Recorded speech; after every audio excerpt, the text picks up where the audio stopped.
안녕하세요. 고려대학교 산업경영공학과 DSBA 연구실 석사과정 김타경입니다. 이번에 소개드릴 논문은 EMNLP 2020년에 출판된 Dense Passage Retrieval이라는 논문입니다. 이 논문은 오픈 도메인 퀘스천 앤서링 태스크를 다루고 있고요. 이전 몇 번의 영상을 통해서 설명을 드린 적이 있어서 이 태스크에 대해서 간단하게 언급을 드리자면 퀘스천 질문이 주어졌을 때 이 질문에 대한 그 답, 답에 대한 질문에 대한 답이 있을 텐데 그 답에 대한 힌트를 찾기 위해서 이 위키피디아 문서로부터 연관된 그 패세지를 retrieve 검색을 합니다. 그리고 이 검색된 몇 개의 문서로부터 이제 리딩 컴프레hension을 수행하는 태스크입니다. 그래서 어, 아래에 있는 이 논문에 따르면 이 리트리버는 질문과 위키피디아 문서 간의 어, TF-IDF 기반의 BM25라는 지표를 사용해서 검색을 하는데 BM25에 대해서는 이쪽 우측 상단에 있는 링크에서 좀 수식을 참고하시면 될 것 같고요. 결국엔 TF-IDF 기반의 그 검색 방법이기 때문에 이러한 리트리버는 스파르스한 그 리트리버라고 할 수 있습니다. 그래서 이 스파스 리트리버는 어떨 때 유용하냐면 이 반지의 제왕의 나쁜 녀석이 누구냐라는 질문에 그리고 적당한 패세지가 있을 때 그럼 키워드 자체가 좀 겹치는 경우에는 이런 스파스 벡터 리트리버가 좀 잘 동작한다라고 생각을 하시면 될 것 같습니다. 다음 이후에 이제 진행된 연구로는 이 아래에 있는 연구인데 제가 최근에 그 리뷰 영상을 찍기도 했습니다. 이 논문의 특징은 앞선 연구에서는 리트리버가 학습되는 형태가 아니고 좀 휴리스틱하게 문서를 골라내는 검색하는 기법이었다면 이 연구에서는 이 리트리버 역시 학습을 통해서 최적화를 하는 구조라고 생각을 하시면 될 것 같습니다. 그 학습하는 과정에서 질문과 그 다음에 유사한 그 패세지를 찾는 형태가 인베딩을 통해서 유사도를 계산하는 식으로 이루어집니다. 그렇기 때문에 이러한 리트리버 형태는 dense vector retriever라고 할 수 있고요. 이러한 형태의 리트리버의 장점은 그 반지의 제왕의 나쁜 녀석이 누구냐라는 질문에 대해서 이 배드가이라는 그 명확한 키워드가 패시지에 존재하지 않아도 이런 빌런이라는 의미상으로 유사한 단어가 있어도 적절하게 이 패시지가 유사한 것이다 라고 판단을 할 수 있다라는 것이 이 댄스 리트리버의 장점입니다. 그래서 이 댄스 리트리버는 이 논문을 기점으로 이게 이제 버트의 그 프리트레인된 인베딩을 활용하는 기법이기 때문에 앞선 그 TF-IDF 기반의 휴리스틱한 리트리버를 이 논문에서 좀 비트를 했다라는 점에서 의의가 있습니다. 또 한 가지 특징은 이것도 이전 영상에서 제가 설명을 드린 슬라이드인데요. 이 리트리버를 학습시키는 과정에서 사전학습을 먼저 수행을 합니다. 이 인버스 클로즈 태스크라는 사전학습을 수행하는데 좀 자세한 내용은 이 영상을 좀 참고를 하시면 좋을 것 같고요. 결론적으로 어떤 식으로 수행하냐면 각 그 패세지들이 존재하고 특정 패세지에 임의의 문장을 하나 빼옵니다. 빼와서 이 문장이 그리고 이제 여기서는 삭제되고요. 이 문장이 이 패세지와 유사한 컨텍스트인지를 판단하고 나머지 패세지와도 유사한 컨텍스트인지 학습을 해서 결론적으로는 이 페어는 좀 가까운 representation을 갖게 하고 이 페어는 좀 네거티브한 관계를 갖게 하는 것이 이 사전학습의 목적입니다. 그래서 이제 다시 이 댄스 패시지 리트리버 논문으로 돌아오자면 이 논문에서는 기존 이 프리트레이닝 기반의 방법론을 지적을 하는데, 첫 번째로는 이 프리트레이닝 자체가 좀 연산상으로 굉장히 부담이 된다라는 특징이 있고요. 그 다음에 이런 일반 문장이 퀘스천을 대체할 수 있는가에 대해서 좀 클리어하지 않다라고 지적을 합니다. 이게 무슨 뜻이냐면, 앞서서 이 말씀드린 그 ICT 프리트레이닝의 경우에는 퀘스천 앤서링에 적합한 프리트레이닝 형태를 고안을 하기 위해서 패세지에서 임의로 문장을 빼오고, 이게 이제 수도 퀘스천의 역할을 한 다음에 이 수도 퀘스천이 들어왔을 때 유사한 패세지가 리트리브 되냐라는 형태를 좀 어프록시메이트한 그 사전학습 형태라고 볼 수 있습니다. 근데 이제 이 덴스 패세지 리트리버, 줄여서 DPR이라고 부르겠습니다. 이 DPR 논문에서는 이게 뭐 수도 퀘스천이라고는 하지만 엄연히 이거는 퀘스천이 아니라 문장인데, 이게 이런 식으로 학습하는 것이 퀘스천의 형태를 완전히 좀 커버할 수 있느냐에 대해서 확실치 않다라는 것을 지적하는 것이죠. 그 다음 마지막으로는 이전 논문에서는 이렇게 사전학습을 수행하고 이제 파인 튜닝을 수행할 때 이 파란색 컨텍스트 인코더는 패세지 인코더는 프리즈를 시키고, 이 퀘스천 인코더와 리더 모델만 파인 튜닝을 통해서 업데이트를 하는데, 이렇게 되면은 이 컨텍스트에 대한 임베딩이 좀 업데이트가 되지 않기 때문에 이거는 좀 QA 태스크에 있어서 옵티멀한 솔루션이 아니다. 그래서 옵티멀 리프레젠테이션이 얻어진다 라고 지적을 합니다. 그래서 이 논문에서 좀 메인으로 다루고자 하는 문제는 덴스 임베딩 모델을 구축을 하되 추가적인 프리트레이닝 없이 퀘스천 앤서, 퀘스천 패세지 페어만 가지고 좋은 모델을 만드는 것에 좀 집중을 합니다. 그래서 제안 방법은 굉장히 간단한데, 일단 먼저 살펴보자면 오픈 도메인 QA를 수행함에 있어서 리더보다는 이 리트리버의 성능을 향상시키는 것에 조금 더 집중을 합니다. 그리고 궁극적인 목적은, 이 리트리버를 학습시킨 것에 있어서의 궁극적인 목적은 M개의 패세지가 주어졌을 때 각 패세지에 대한 그 정보를 저차원 공간에 매핑하는 것을 목적으로 합니다. 근데 이제 이 패세지는 위키피디아 문서를 대상으로 하기 때문에 이 M이라는 숫자가 굉장히 큽니다. 이 실험에서는 이렇게 21밀리언 패세지로 리포팅을 하고 있습니다. 그러면 이 21밀리언 개의 패세지를 저차원 공간에 매핑하고, 그 안에서 퀘스천과 연관된 탑 K개의 패세지를 빠르게 효과적으로 추출할 수 있는 그 모델을 원하는 것이죠. 그래서 K는 한 20에서 100 정도로 일반적으로 설정을 한다고 합니다. 그래서 이 리트리버는 아래와 같은 그림으로 좀 간단하게 표현할 수 있습니다. 퀘스천에 대한 버트 임베딩, 그리고 그 굉장히 많은 그 패세지에 대한 임베딩, 이게 이제 이 임베딩이 21밀리언 개가 있다는 것이죠. 그래서 퀘스천과의 그 시밀러리티를 각각 계산을 해서 탑 K개의 패세지를 추출한다라는 것이 이 리트리버의 목적이 되겠죠. 먼저 트레이닝과 인퍼런스에 대해서 좀 알아봐야 되는데, 먼저 인퍼런스부터 좀 확인을 하도록 하겠습니다.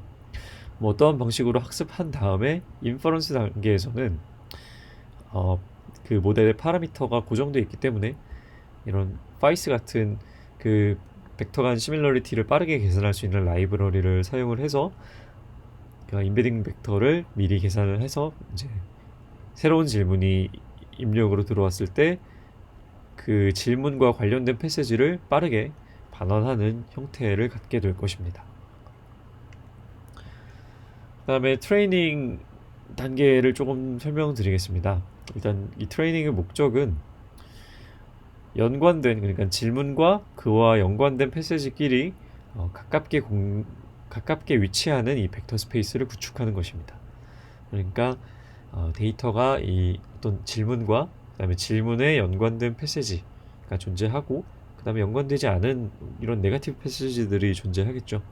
이렇게 존재를 할 때 이 네거티브 로그 라이클리후드를 최적화하되 질문과 포지티브 패시지 간의 시밀러리티가 좀 가깝게 위치하도록 학습을 하는 것이 목적이 되겠습니다. 그래서 이 트레이닝 기법에 대해서 크게 두 가지를 설명드릴 건데 그 중에 첫 번째인 이 포지티브 네거티브 패시지에 대해서 설명드리겠습니다.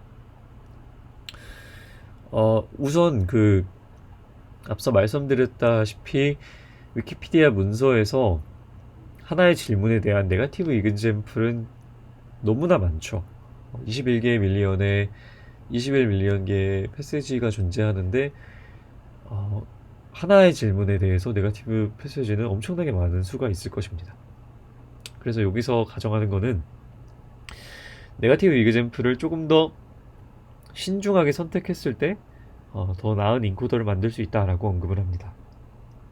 어떤 식으로 네거티브 이그잼플을 선정하냐면 크게 세 가지 타입이 있는데요. 먼저 랜덤의 경우에는 그냥 그 코퍼스에서 아무 패시지나 추출해 오는 것입니다. 그 다음에 이제 BM25는 당연히 네거티브 이그잼플이기 때문에 정답은 포함하지 않지만 질문에 해당하는 토큰이 가장 많이 겹치는 패시지를 의미하는 것입니다. 그러니까 어느 정도는 굉장히 좀 구분하기 어려운 그 샘플이다 라고 할 수 있겠죠. 그 다음 마지막으로 골드는 다른 질문의 포지티브 패시지를 이제 이 질문의 네거티브 패시지로 사용하는 것입니다. 그래서 이 세 가지 유형이 있다는 것을 좀 알아두시면 좋을 것 같고요. 두 번째 트레이닝 테크닉은 인배치 네거티브라는 테크닉입니다. 앞서서 이제 퀘스천 하나와 그 다음에 그거에 상응하는 포지티브 패시지, 그 다음에 다른 네거티브 패시지들이 존재한다고 말씀드렸는데 이게 이제 미니 배치 단위로 표현하면 이렇게 나타날 수 있습니다. 이제 인배치 네거티브의 좀 직관적인 이해는 하나의 퀘스천에 대해서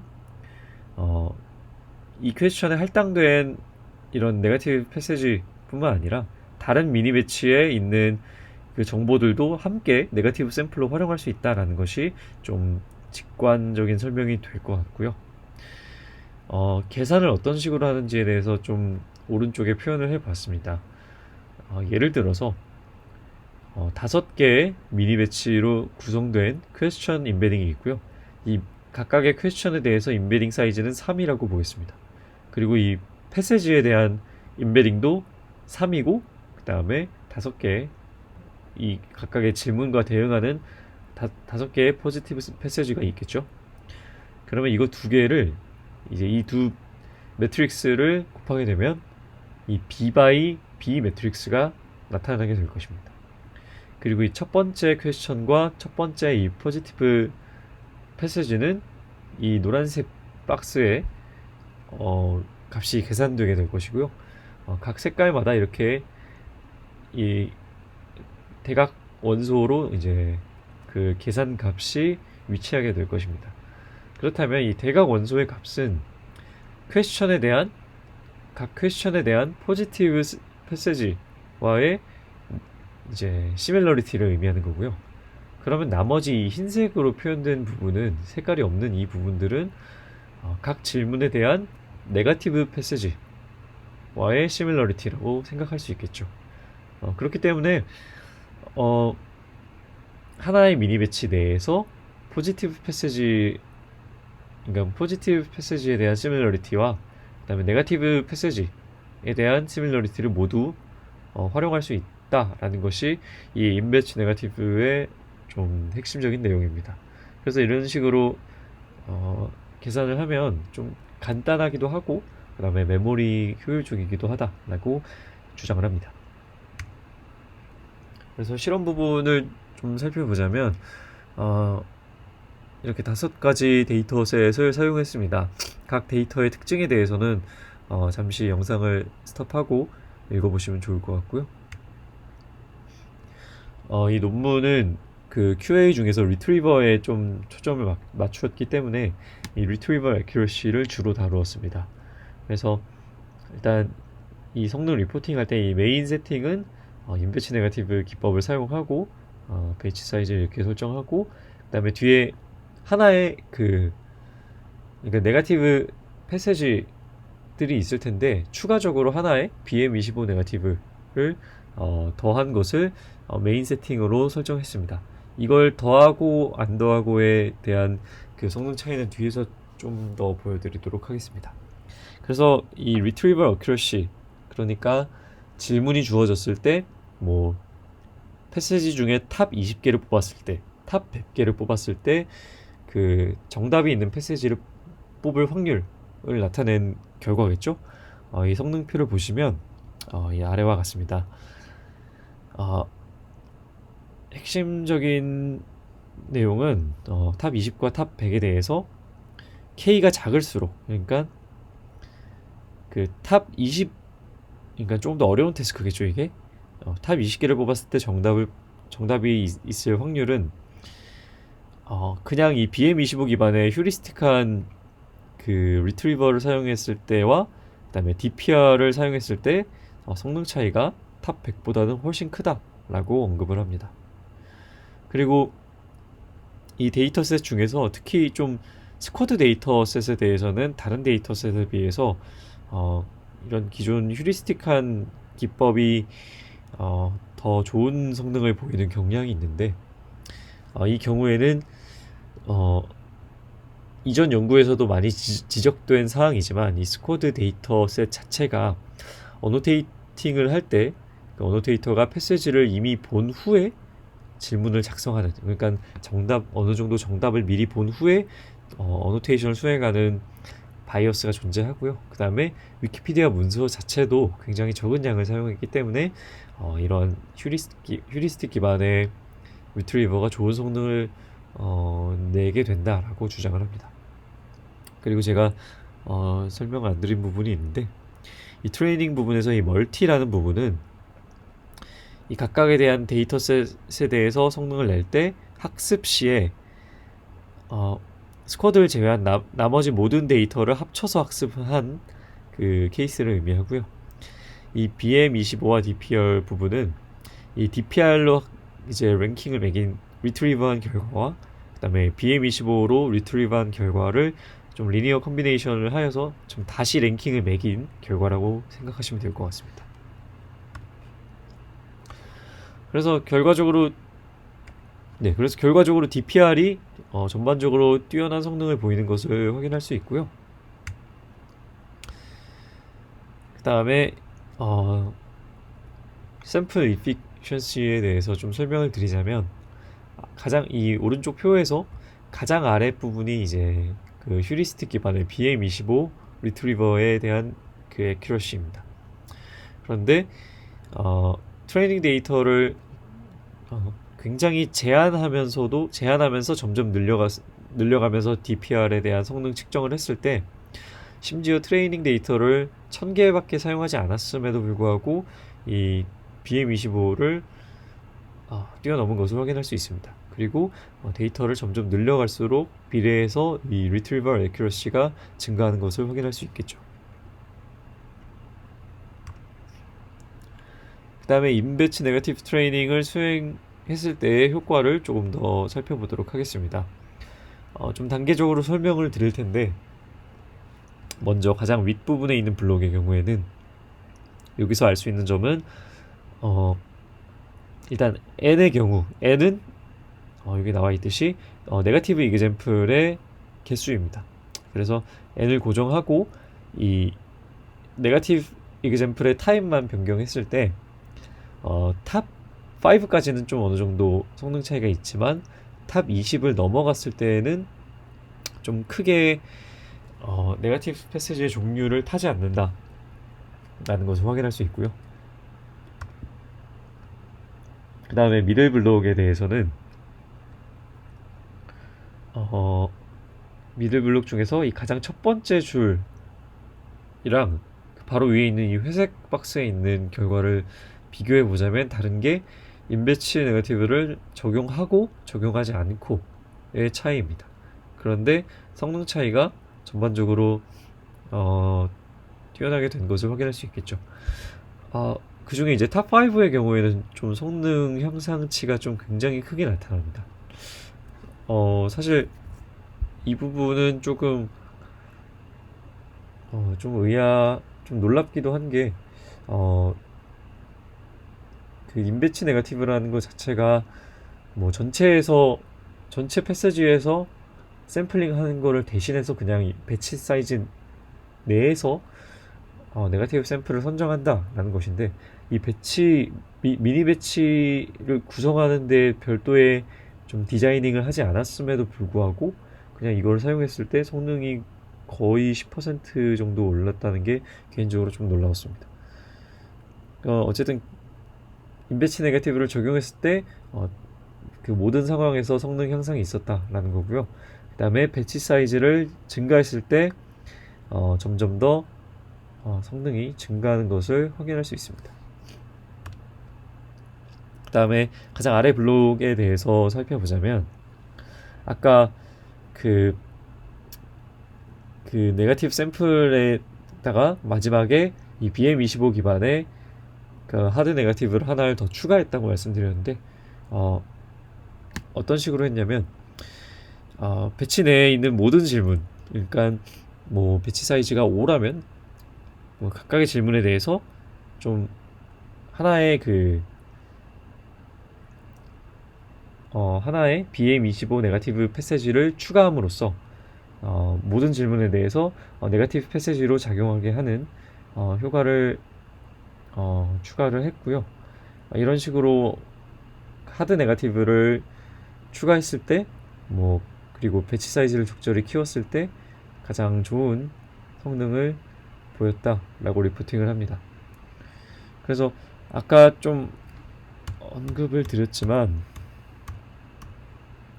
이 BM25라는 것 자체가 정답은 포함하지 않지만 가장 그 퀘스천과 토큰이 가장 매칭되는 그 패세지를 이제 탐색하는 거기 때문에, 어떻게 보면 이 세 개 중에서 가장 좀 구분하기 어려운 패세지라고 생각할 수 있습니다. 그래서 이런 하드 네거티브를 추가하는 것이 성능 향상에 조금 더 좋았다라고 언급을 하고요. 그런데 이제 뭐 이 하드 네거티브를 하나를 추가하냐 두 개를 추가하냐에 있어서는 그냥 하나를 추가해도 충분했다라고 이렇게 리포팅이 되어 있습니다. 그 다음에 이제 방금 전까지는 조금 퀘스천 앤서링 중에서 리트리버에 집중을 했다면, 이제 퀘스천 앤서링 태스크 자체에 대해서도 좀 성능을 측정을 해서 비교를 해야 하는데요. 그래서 본 논문에서는 아래와 같은 결과를 제시를 합니다. 극각에 대한 모델에 대한 설명보다는 좀 결과 위주로 말씀을 드리자면, DPR에서 추구하고자 했던 이 뛰어난 리트리버 애큐러시가 결론적으로 이 다운스트림 태스크인 최종 QA 결과도 좀 더 향상시킨다 라고 언급을 하고요. 이 스쿼드에 대해서는 아까 말씀드렸다시피 스쿼드 데이터셋 자체를 구축할 때 좀 이것저것 바이어스가 많이 꼈기 때문에 스쿼드를 이기는 것은 좀 힘들었다라고 언급을 합니다. 그 다음에 이 오르카랑 렐름이라는 이 방법론이 버트에 추가적인 프리트레이닝을 적용한 방법론인데요. 오르카는 이전에 제가 다룬 적이 있었고, 렐름에 대해서는 최근에 저희 연구실에 리뷰 영상이 올라와서 한번 확인하시면 좋을 것 같습니다. 그래서 이 두 가지 모델에 대해서는 어떤 식으로 주장을 정당화를 하냐면, 트레이닝 데이터가 굉장히 작은 이 WQ와 트랙 데이터셋에 대해서만 좀 좋은 성능을 보였고, 그렇지 않은 나머지 데이터에 대해서는 DPR이 좀 더 전반적으로 좋은 성능을 보인다라고 리포팅을 합니다. 그래서 이 DPR 논문에 대해서 간단하게 한번 살펴봤고요. 이 논문은 어, 이런 이런 리트리버 어큐러시뿐만 아니라 어, 그 효율성 측면, 그러니까 속도 측면에서도 좀 어, 컨트리뷰션을 많이 가져갑니다. 그래서 좀 더 자세한 부분에 대해서는 해당 페이퍼를 읽어보시는 걸 권장드리고요. 그 다음에 사실 이 퀘스천 앤서링에 대해서 이 DPR 모델에서 그 리더 부분을 어떻게 세팅했는지는 이 영상에서 다루진 않았는데 그 리더 부분을 어떻게 세팅했는지에 대해서는 이거 역시 좀 페이퍼를 참고하셨으면 좋을 것 같습니다. 네, 일단 발표는 여기서 마치도록 하겠습니다. 들어주셔서 감사합니다.